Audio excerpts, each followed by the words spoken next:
Before we begin to pray, let's take a moment to first listen to the Word of God, and then we'll pray together. A battle is taking place right now. It's not a war fought with swords or guns, and it's not one you'll see featured on the evening news. Whether you choose to acknowledge it or not, the Bible makes one thing absolutely clear. We are in the midst of a spiritual war. And this battle doesn't wait for us to be prepared. It doesn't stop when we're weary. It doesn't disappear just because we act like it doesn't exist.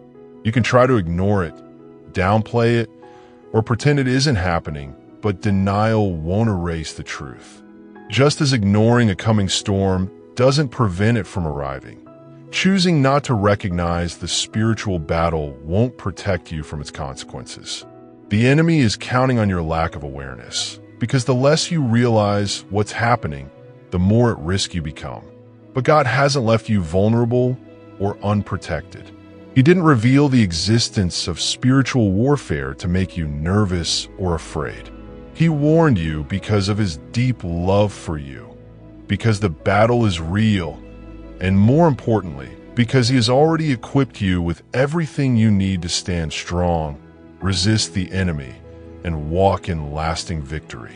That's why the Apostle Paul, under the guidance and inspiration of the Holy Spirit, gave us a vivid and powerful image in Ephesians 6 verses 10 to 18. He wrote, "Finally, be strong in the Lord and in the strength of his might. Put on the whole armor of God, that you may be able to stand against the schemes of the devil. For we do not wrestle against flesh and blood, but against the rulers, against the authorities, against the cosmic powers over this present darkness, against the spiritual forces of evil in the heavenly places. Therefore, take up the whole armor of God, that you may be able to withstand in the evil day, and having done all, to stand firm." Take notice of Paul's words here. He doesn't encourage us to rely on our own strength. Instead, he tells us to be strong in the Lord, because this is a battle that cannot be won through human effort alone. It demands a strength that comes from God, and that strength is made available through Jesus Christ. Paul then explains what this armor actually consists of. These are spiritual truths, powerful tools we are called to put on daily. Most of these are defensive in nature, because God fully understands that the enemy will attack.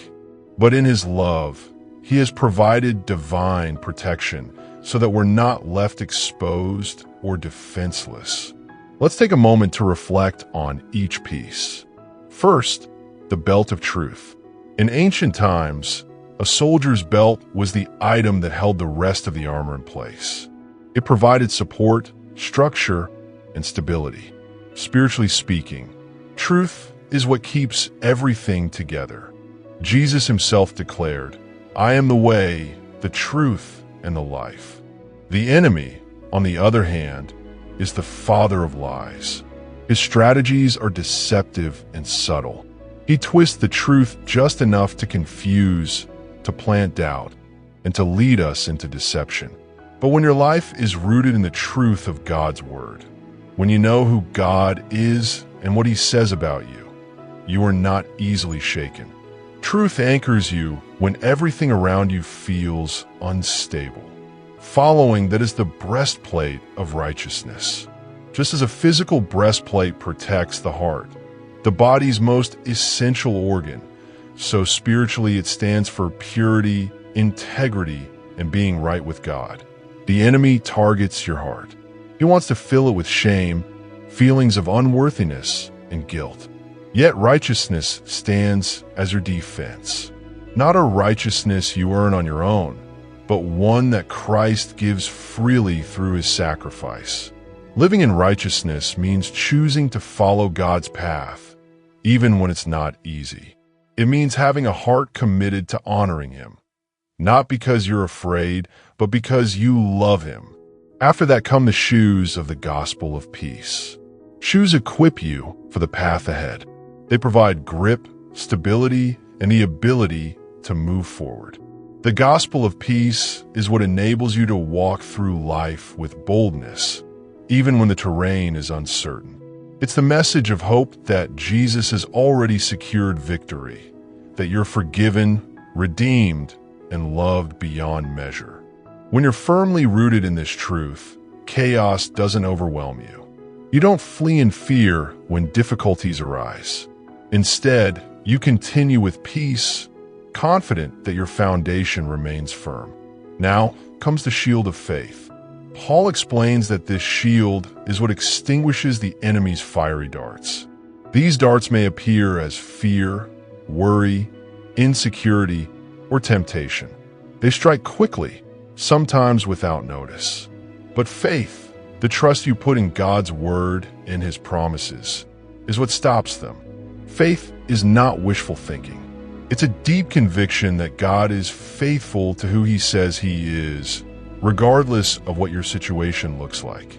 It's declaring, God, I trust you, even when the ending isn't yet visible.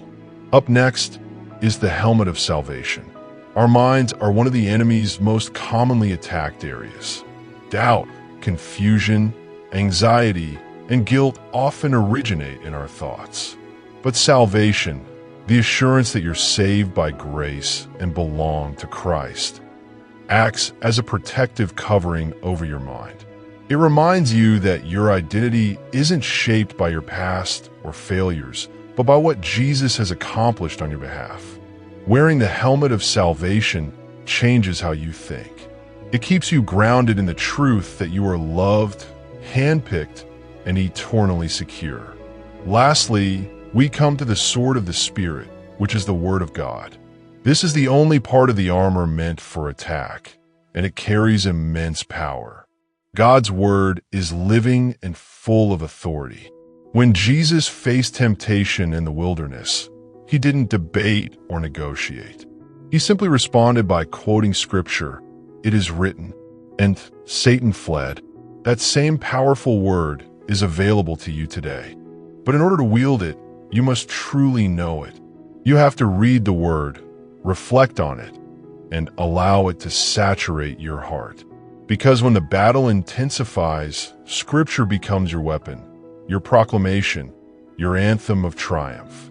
So, my friend, don't let your armor gather dust. Don't move through life spiritually unprotected.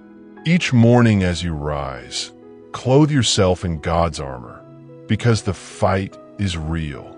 But even more real is the victory that we already have in Christ. Let's pause now and lift up a prayer together. Lord Jesus, thank you for loving me so deeply, so sacrificially, that you never left me to face life's trials on my own. You never deserted me in a world full of difficulties, temptations, and warfare. Instead, you provided a way for me to stand firm. You've equipped me with everything I need, your presence, your promises, and your armor. Thank you for wrapping me in supernatural protection. Thank you for giving me the tools to face every obstacle and overcome every attack from the enemy. Thank you that I don't have to rely on my strength alone, but I can draw from yours. You are trustworthy. You are powerful. You're my protector. So here I am, Lord, fully surrendered and completely confident in your unfailing love. I release my plans, my expectations, and my desire for control. Let your will take the lead. Unfold your purpose in my life step by step. Even when I can't see the full picture, I trust that you're guiding me to a place of goodness. Because your word assures me that you cause all things to work together for the good of those who love you. I know the enemy's mission is to steal, kill, and destroy, but you came to bring abundant life. So today, I take my stand in Jesus' name. I speak against every dark plan formed against my life and my loved ones. It is defeated. Every scheme will collapse. Every deception will come to light. I declare the powerful blood of Jesus over my mind, my body, my home, my relationships, and my future.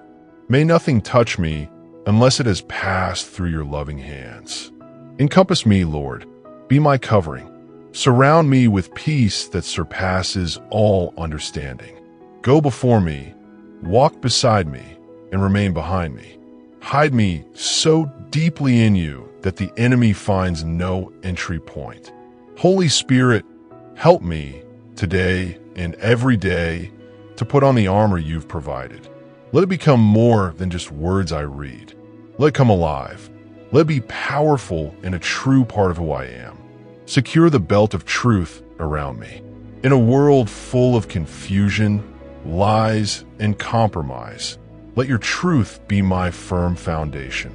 Let it steady me when opinions shift, when culture grows loud, and when my own heart starts to waver.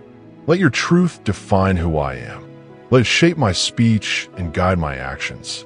Fasten the breastplate of righteousness over my heart. Protect the place where I love, where I feel, and where I hold my deepest hopes. Help me pursue holiness, not because I have to, but because I want to honor you. Let purity be my aim, not perfection, but a heart that puts you above everything else. Give me strength to walk in integrity, even when no one is watching. Prepare my feet with the readiness that comes from the gospel of peace. Let me move forward with boldness, not fear. When everything around me feels like chaos, help me stand firm in quiet confidence. May your peace flow through every step I take and fill every place I walk into. Let me be a vessel of your peace, speaking life, showing grace, extending kindness, and shining light in the midst of darkness. Make me an instrument of peace in a world desperate for healing and wholeness. Place the shield of faith securely in my hands. Let it be my strong defense when the enemy launches his arrows. When doubt tries to settle in, when fear begins to whisper, when discouragement knocks at my heart, Lord, tighten my grip so I do not lower my shield. Fortify my spirit so I don't lose heart. Remind me of the victories you've already won for me. Remind me of the promises you've spoken over my life. Let my faith be anchored not in what I can see, but in who you are. Place the helmet of salvation upon my head and guard my thoughts, Lord Jesus. The enemy knows that if he can confuse my mind, he could disrupt everything else. But your salvation is my strength and security. I'm not defined by the world's opinion. I am defined by your truth. I am saved, chosen, redeemed, and completely yours. Let these truths silence every false voice. And Father, place in my hands the sword of the Spirit, your living, powerful word. Don't let it collect dust or stay hidden. Let it rise boldly from my lips and take root in my heart. When temptation comes, let me speak your word with authority. When fear tries to settle in, let me declare your promises without hesitation. When I need strength, let your word refresh me like living water. Don't let me be someone who only reads it. Let me live it, obey it, and love it. Lord, I want to be ready.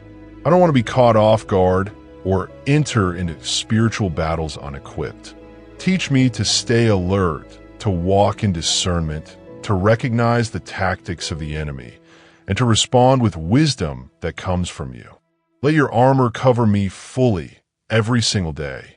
When I am weak, remind me that your grace is more than enough. When I'm overwhelmed, remind me that you still reign. When I grow tired, remind me that this battle is not mine. It belongs to you. Give me boldness when fear tells me to retreat. Give me peace when the storm is loud. Give me wisdom when choices seem unclear.